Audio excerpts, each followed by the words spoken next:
Social ఆడిట్కి Kamepalli వెళ్ళినప్పుడు అక్కడ తాటిపూడి గ్రామానికి చెందిన కాంపెల్లి ప్రణీత్ అనే అబ్బాయి పరిచయం అయ్యాడు. నన్ను ప్రేమిస్తున్నానని చెప్పి మాయమాటలు చెప్పి నన్ను నమ్మించి శారీరకంగా లోపరుచుకొని ఇప్పుడు మొహం చాటేస్తున్నాడు. మ్యారేజ్ చేసుకోమని అడిగితే నేను నిన్ను టైంపాస్కి వాడుకున్నాను తప్ప నీ మీద ప్రేమతో కాదు, నేను మ్యారేజ్ చేసుకోనని చెప్పాడు.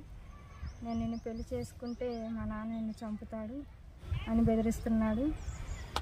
నా జీవితం మొత్తం నాశనం అయిపోయింది, అన్యాయం అయిపోయింది.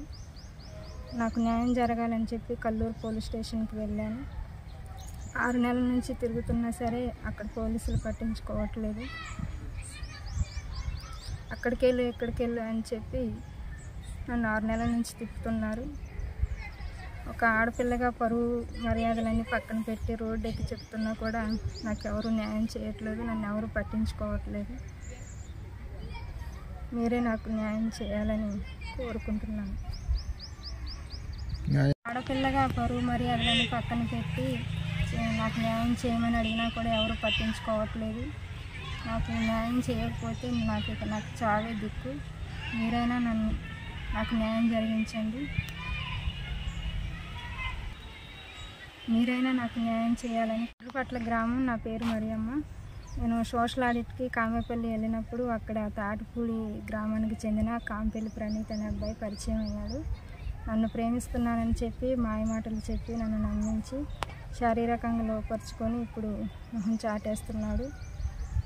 మ్యారేజ్ చేసుకోమని అడిగితే నేను నిన్ను టైంపాస్కి వాడుకున్నాను తప్ప నీ మీద ప్రేమతో కాదు, నేను మ్యారేజ్ చేసుకోనని చెప్పాడు.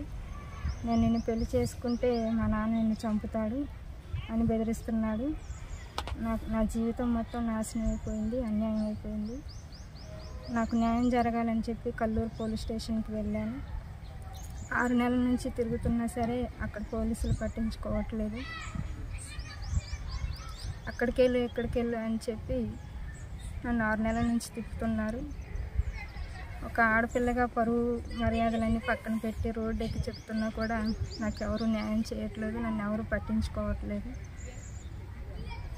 మీరే నాకు న్యాయం చేయాలని కోరుకుంటున్నాను.